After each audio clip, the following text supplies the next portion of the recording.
Yeah. Okay.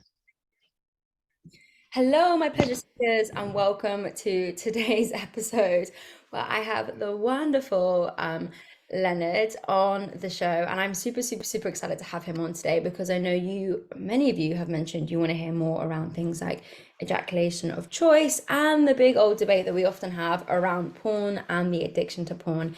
Is it a good thing or is it a bad thing? Or what is it at the end of the day? Never like to label these things. So, Leonard, thank you so much for joining me today. It's an absolute honor to have you on the show. If you could briefly say who Leonard is, and we can kind of start from there. Awesome, Lucy. Great. It's wonderful chatting to you. And yeah, so 14 years ago, I was very much in business, was a CEO of an insurance company in South Africa. And then it's just a big shift that happened, internal shift that happened, where I had this knowing or this voice saying to me, it's time for something different in my life.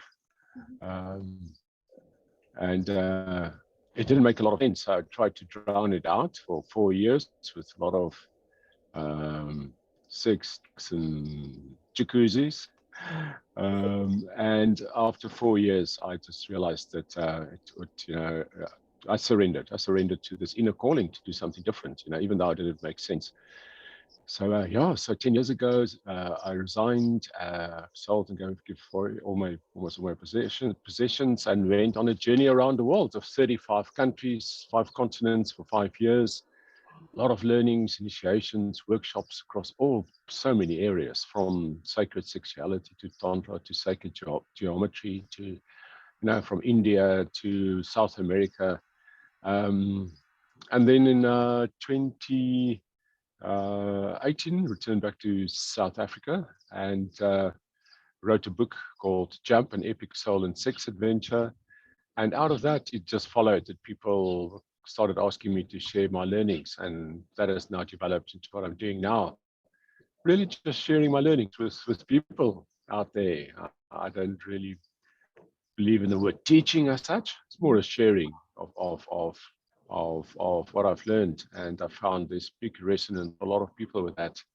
And yeah, that's what excites me at the moment, just around the world, sitting here in Ibiza at the moment, talking to you in the States. It's beautiful. And yeah, just following the energy, following where it's taking me in terms of expressing myself and, vibrating this new world that we're moving into. And also, yeah, just getting people connected to their sexuality. And I love what you were saying about speaking your desires in the bedroom and just be in your sexuality without any guilt, shame, and fear. So that's what excites me. So it's Oh, lovely talking to you. oh, thank you. Well, thank you for sharing your story. Like, there's so much there. I'm like, I want to ask. Um, so when you were obviously in your insurance job back in South Africa, you said that it took you 4 to 5 years to kind of make this huge move of traveling around the world for 5 years. What was it for you? Was there a particular point or breaking point that you were like, I can't live like this anymore? Or was it very like gentle, like a whisper? Oh, Lucy, it was so surreal. I moved down from Johannesburg, which is a city in the north, down to Cape Town to start a new business. I was very much starting businesses for guys, an entrepreneur, not an entrepreneur, my own businesses, but very much, that was what I loved. And the previous business was great fun, but then this one I started up in Cape Town, it was just like, I've done this before. It just felt, I felt a little bit bored. It felt like I should be doing something else. So it started as a soft whisper and pretty surreal. I would go into the office and I would walk in and I would just feel, we very much had our own plan set up of people on a call. It's a direct business. A lot of people on the call center and the guys always on the floor walking and talking and, very much that type of business, informal culture. And so it was a nice vibe. It was a nice business. I just felt, I felt quite out of place. And then that started getting louder, like I should be doing different.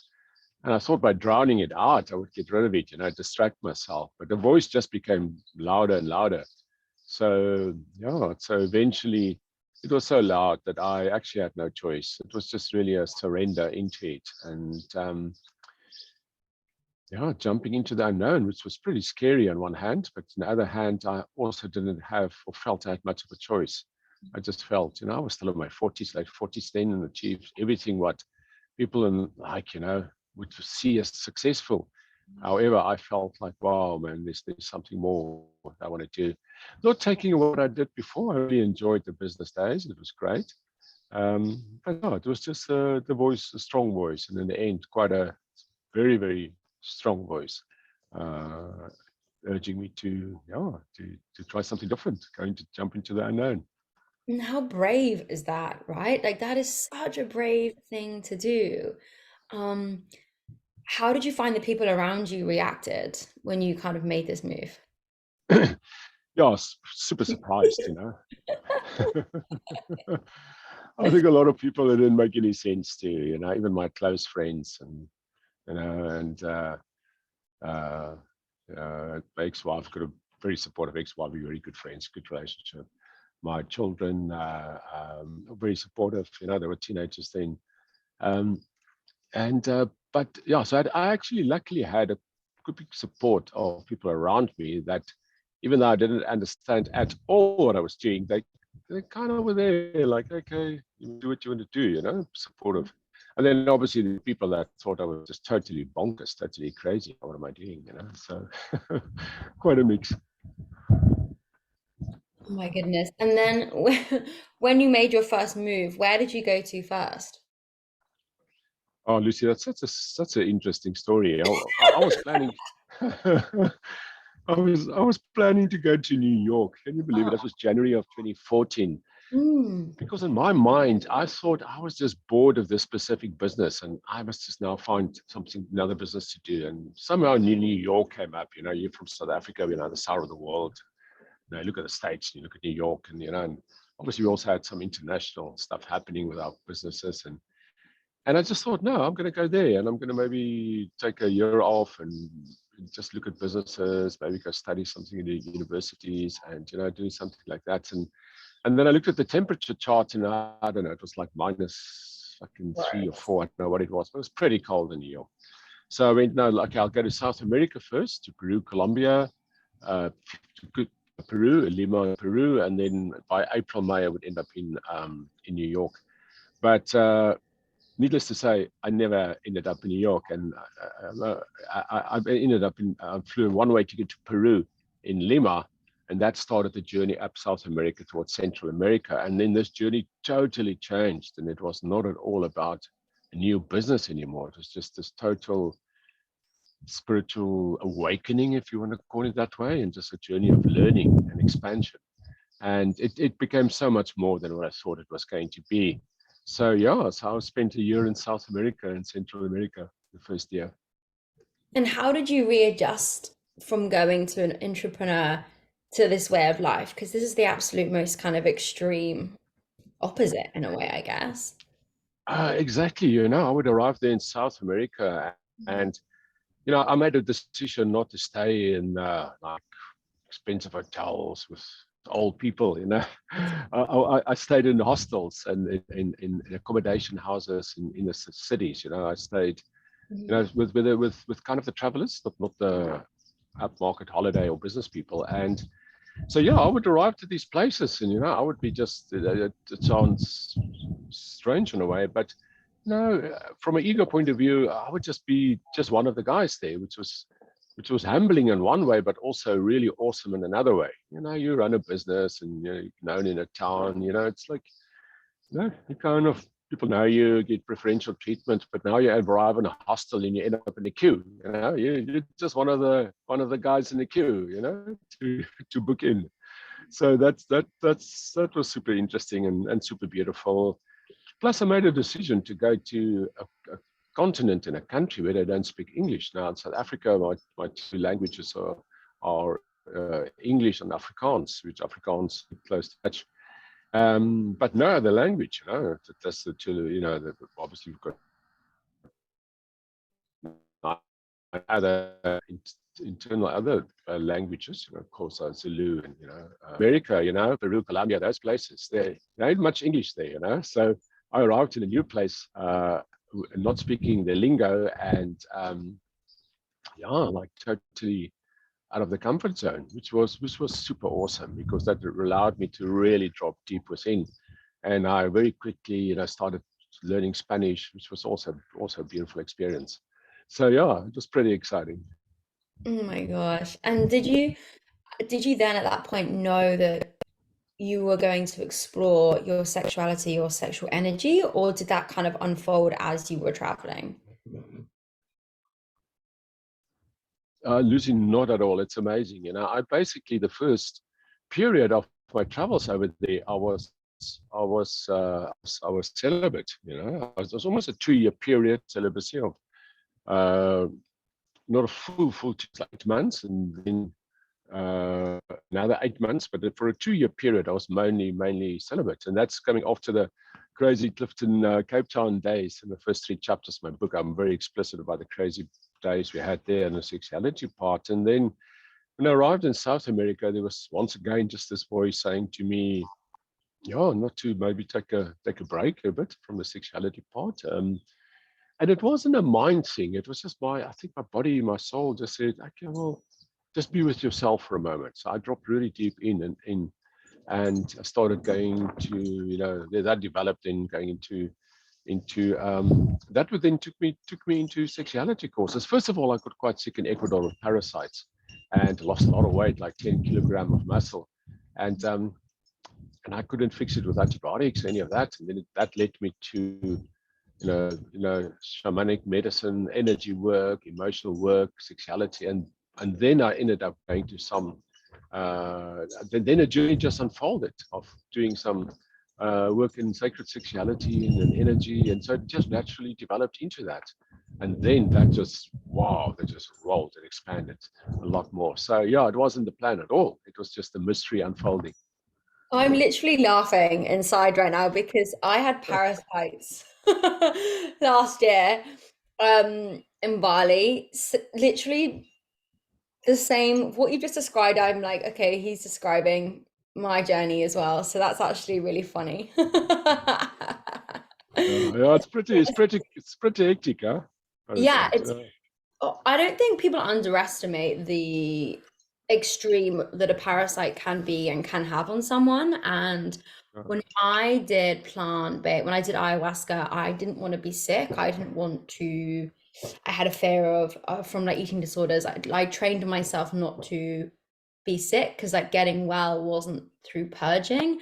And then I developed Mm, parasites. So now and then same as you, did the antibiotics, didn't work. Now in the midst of like energy work, and it's leading naturally onto the sexuality and all this stuff. So maybe that's yes. part of the initiation into this world. No, I wouldn't Maybe. recommend No, maybe. It's a powerful process for me, for sure. it. And how did you find the 2-year celibacy? Because I know a lot of people will listen to this and be like, wow, that's a long period of Yes. time. No, definitely, Lucy. And also taking into account that the years before, before I left, I was basically, the weekends consisted of making love from a Friday to Monday morning without much sleep. So yeah, it was like, it was like so different, and so it was really interesting. It just happened. So it wasn't a mind decision. It's just like, I think it's just the voice, my soul speaking. So for me, it was really, really good because I dropped deep within. I dropped Mhm. into my own, being. And I don't want to sound too esoteric, but it also really dropped me into my integrating my masculine and feminine energies. I really dropped in some of the workshops I did was very much on. We did a 6-day residential workshop in Hawaii. And a big part of it was actually to notice the different energies that we have in ourselves, whether we're in a man or a woman body, the masculine and feminine energies. So in Hawaii, I just found this beautiful, beautiful chick inside me. I just found my inner feminine. and would go for walking. I described it in my book, for walking on a beach with just myself, but I took myself out on a date, walking on a beach, and then go for dinner. And I could sense this two beings or two energy entities inside me. So it really allowed me to connect with myself and my inner feminine. Um, and what I found is that with so much connection before with the outer, I mean, and obviously the outer feminine, I obviously love women, but you go outside of yourself, and you're not, it's so important to integrate yourself first, and then from that place to interact with women. So when I came out of that celibacy, it was a different interaction. It was much deeper, and yeah, I think the women could feel it. Yeah, did you then attract different partners? There must have been a different kind of level of. Definitely, definitely. I definitely attracted partners that were also have had that process of meeting there, not just inner masculine, but the inner feminine also. I started attracting women not really aware, and done the deep inner work. I found the deeper you've gone inside yourself, and the deeper you can meet someone else and they can meet you. And it doesn't have to be the serious, stressful journey. It could be fun and exploration of, just getting to know yourself.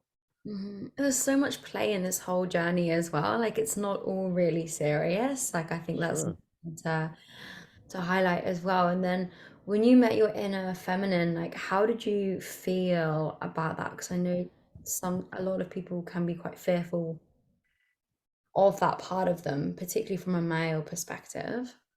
Yeah, that is such a beautiful question and a beautiful exploration, Mm. because yes, I found a lot of guys, and maybe I even had a little bit of that. It's like thinking, oh wow, man, if I now meet the inner feminine, it's going to make me less of a man. I think often guys feel that. Some guys with a lot of the homophobia around, may even think, oh, is that going to make me gay, or something like that. So I think there's a lot of fear around that for men. Um, However, for me, when I met this inner feminine, my masculine got much stronger. Even it's Mm. really, really interesting. So I dropped into this in this feminine space, and we would dance, and you actually go into like a real free flowing dance, and you dance like a woman, and then you would go and you dance more like the masculine energy. Just to give an example of this, so much we did, but to just give one example of that. And it's so interesting, Lucy, is that my masculine became even more. I always had quite a strong masculine, but I felt even more secure in it. So it's really, really interesting. Why do you think that was? It's a really, really interesting thing.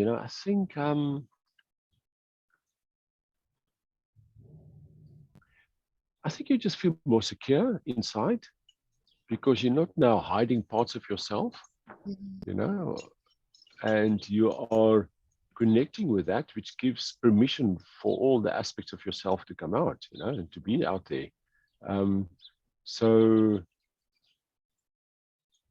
so yeah, I think, it's a really good question. As you ask it, I'm dropping into it. It's almost as if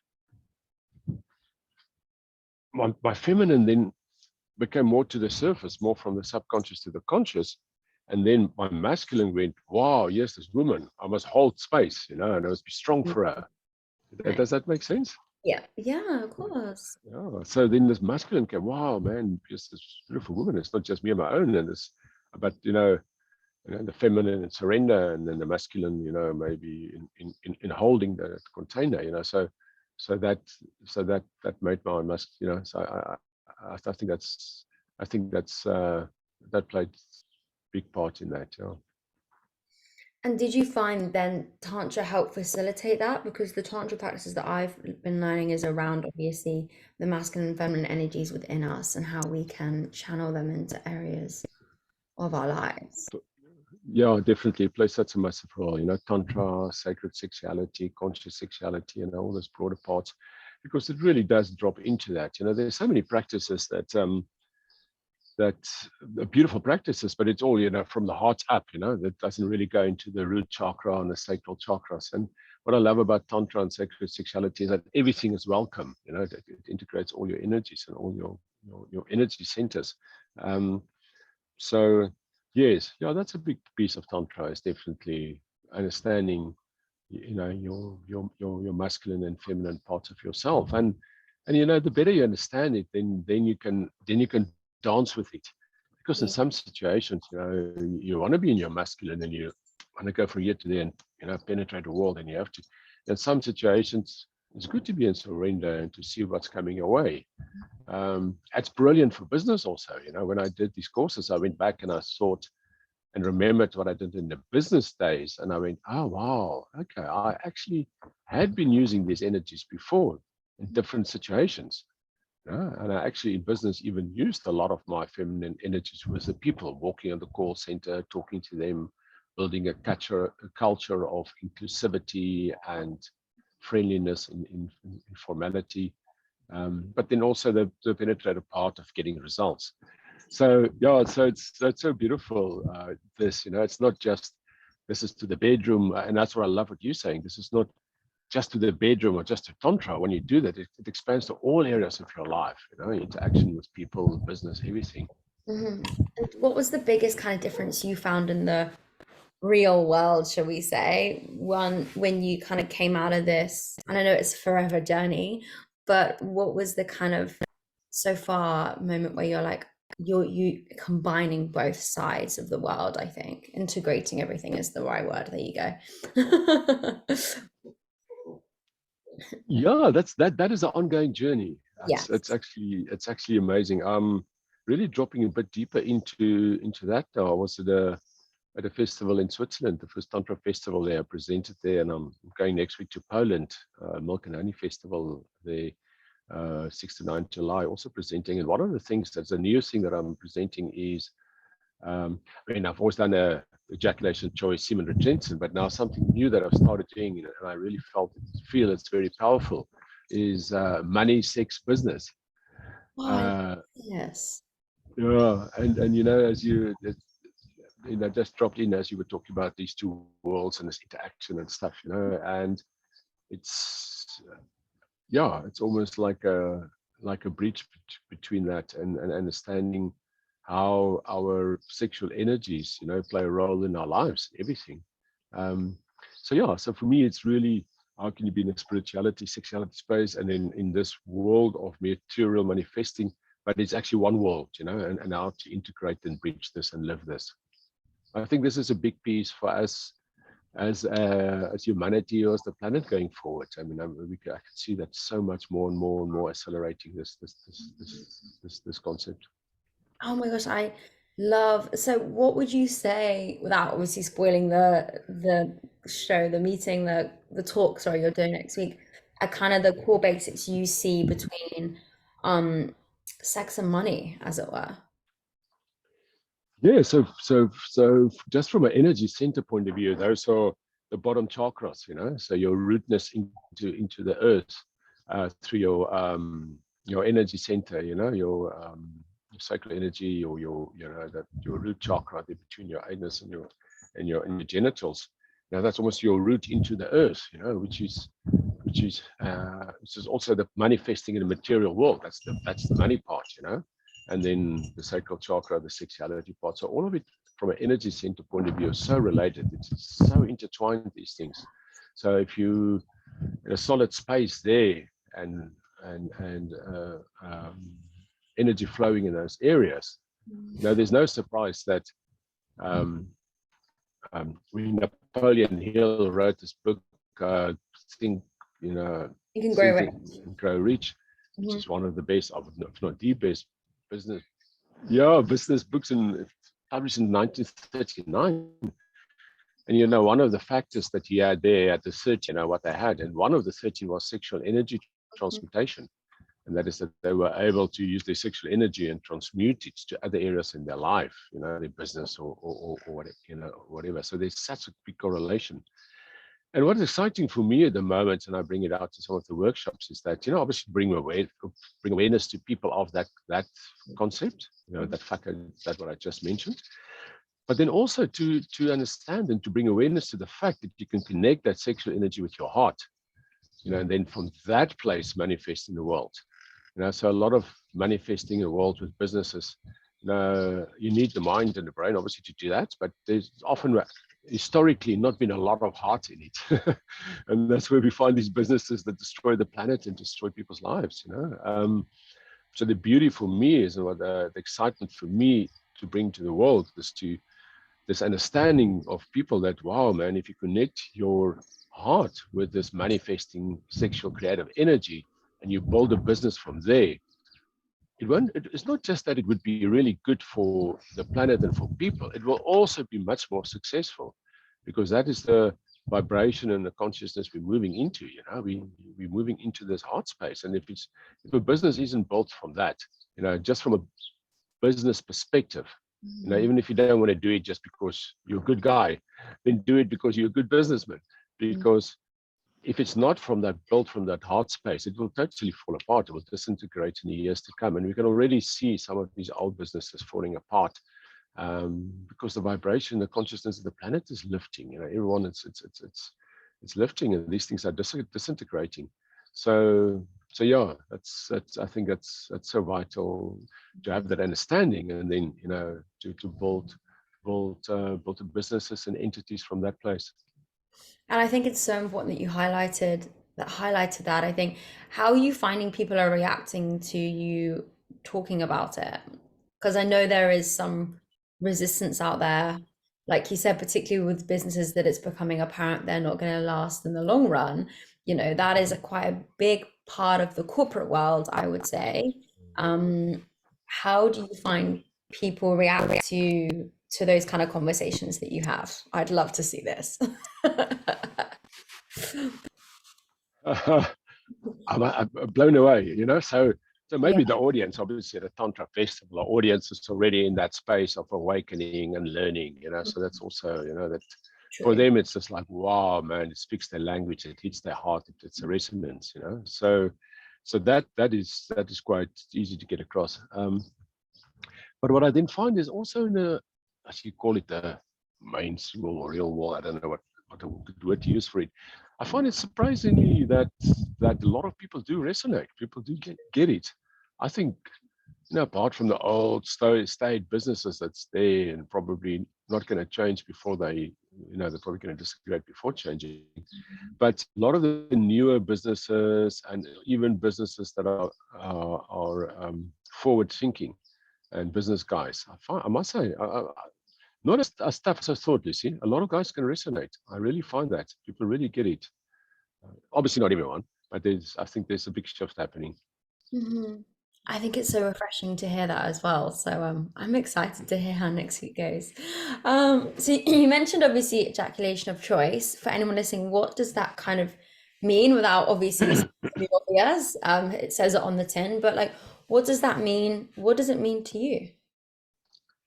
Yeah, so ejaculation choice for me is just a practice of that, and being aware that you, let's keep it quite simple, that you don't have to ejaculate every time you make love. Mm.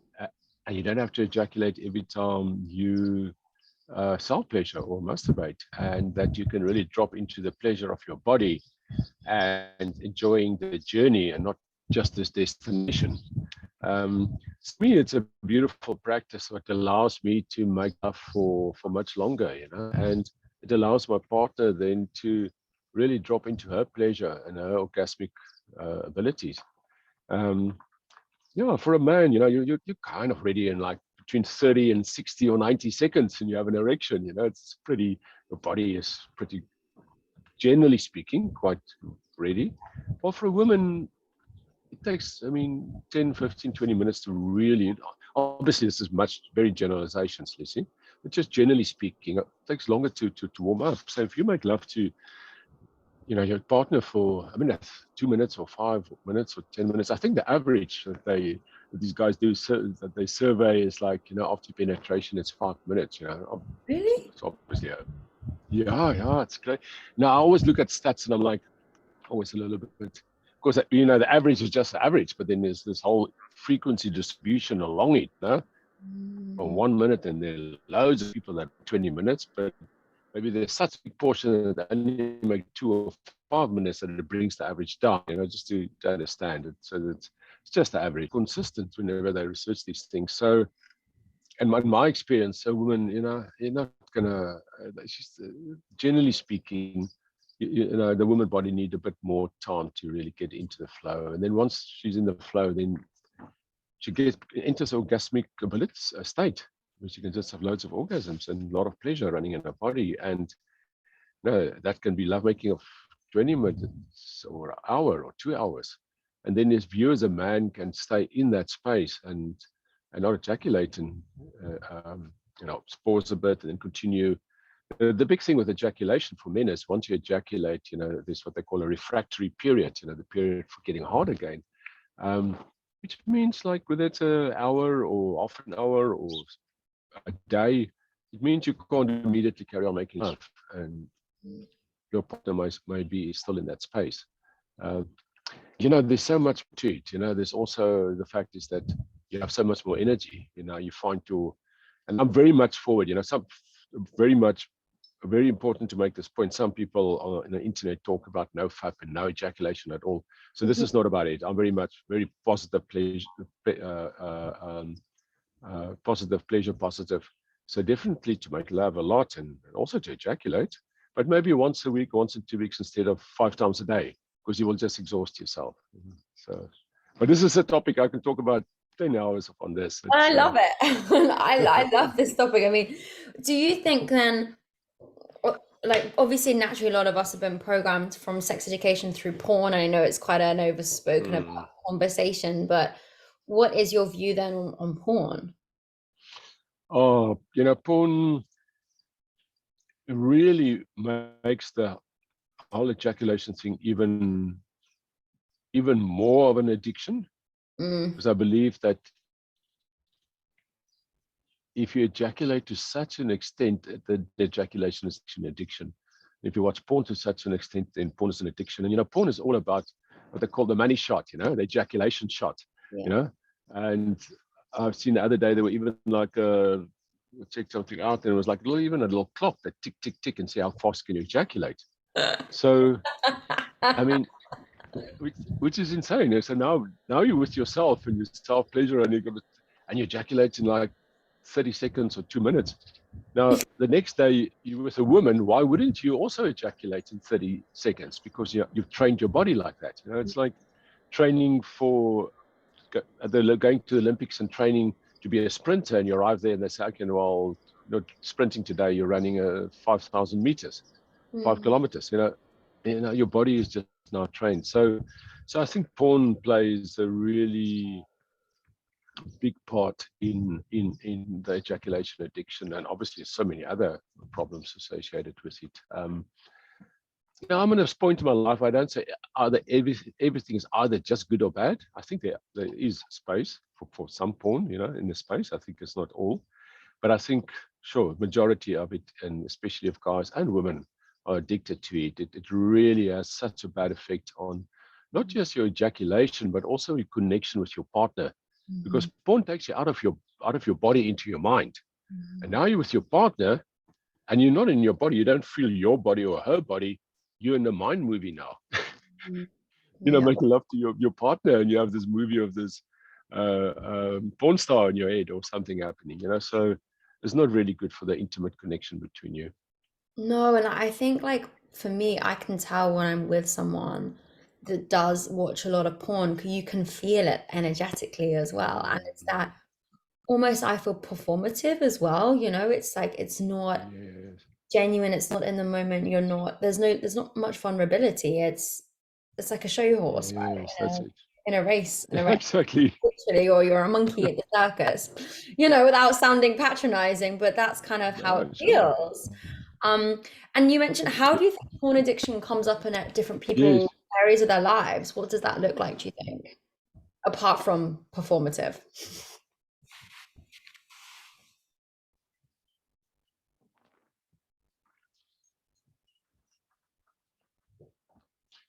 Sorry, Lucy, I just missed the question. Oh, okay. I'm going to say, what you mentioned, can you hear me okay? Can you hear me? Yes, you mentioned porn addiction. Yes, fine now, yeah. Perfect. You mentioned porn addiction can come up in different areas of your life. What kind of areas, you're smiling, do you say that they come out apart from obviously the bedroom in a performative way? The porn addiction. Ah, yes. Very much in your energy. I tell you, I did actually. I mean, if you have time, I can share an experiment that I did when I was traveling South America. I'd love to hear. Okay, awesome. Yeah, I was actually there, and I mean, so I was pretty lucky that I never had porn addiction. It's never been a big part of my life. I always thought it's really much better having a live person here with me than a I just so in a way it doesn't make sense to me. Me But too. but I yeah, but I do get it obviously sometimes. So it comes out in sure there's so many different ways, you know. So I think what guys then do maybe on that point is that they get so used to have the screen here that it means that they actually don't go out there and meet real women because now they're so linked to it. So it actually limits them in meeting real women Mm. because they tied to the screen now because now they almost get a release right here. They didn't have the release, and there would be more. They'll put more effort in actually talking to girls and really be vulnerable and be open. Mhm. Um, so it's from a time point of view, but there's also an energetic thing. I believe women or people can feel it if a guy is porn addicted and he starts talking to them.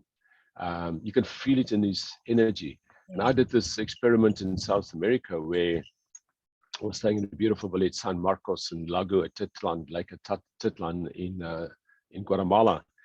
And I was like studying this, and then one day I thought, wow, my interaction in the village every day was very friendly, very open, talking to people, really great. And one evening I went, let me watch a bit of porn. And I said, okay, let me watch a lot of porn and see what it does. Now, and I watched like 2, 3 hours of porn, ejaculated. Lucy, the next day I walked in the village. I promise you, my energy with people was different. But Mm. people would normally walk past, look at me, smile. They almost like look away. I look away. I was a bit awkward with them.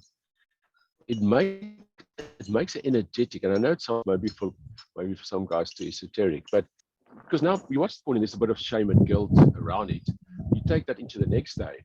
If you're talking to a woman and you're going to have some shame and guilt in your energy field, and she's going to pick it up.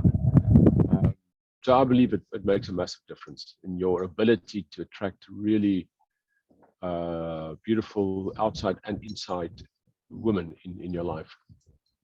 Yeah, I think I can't wait for people to hear that. I think it's such an amazing experiment you did. No, I can imagine there'll be other people trying that experiment over the next few weeks. So for anyone that wants to work with you, wants to join any of your talks, hear more about you, what have you got coming up? And also, where can they find you? Awesome. I've got a website, lenardlouw.com. Mhm. Uh, sure, okay, the spelling of this is not your normal Leonard. It's Lenerd and LOUW.com. And so I've got online courses there. If you click on there, I've got 21-day sexual mastery courses, online courses where for 21 days, you don't ejaculate, you don't watch porn for 21 days. There's also a lot of other morning practices. It's a whole program. It's much more wider than just orgasmic mastery, sexual mastery. There's so much wider dropping into there. There's some testimonials there. You can see what the guys, what happened to them when they do this. So I'm really the online course. There are different variations of that. Either do in groups or one-on-one or self-study. And then my book is also on the website there. And then I'm in Europe the next few months and be in Switzerland and Amsterdam. Beginning of August, I'm doing a San Pedro plant medicine couples energetic lovemaking Oh, workshop there with a friend of mine, Ananda, and doing some talks on sexuality in Europe. So so some of that will be on those links, and then from there you can go into Instagram, Facebook, all over. amazing. Okay, I'll share all of those in the links, and I want to hear way more about the San Pedro, but we can talk about that offline.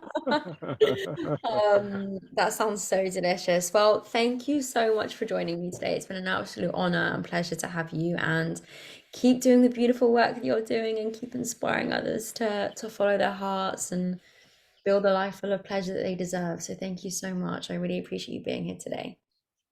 Thank you, Lucy. I really enjoyed our chat. Lots of love to you. Thank you. Oh, thank you, honey. And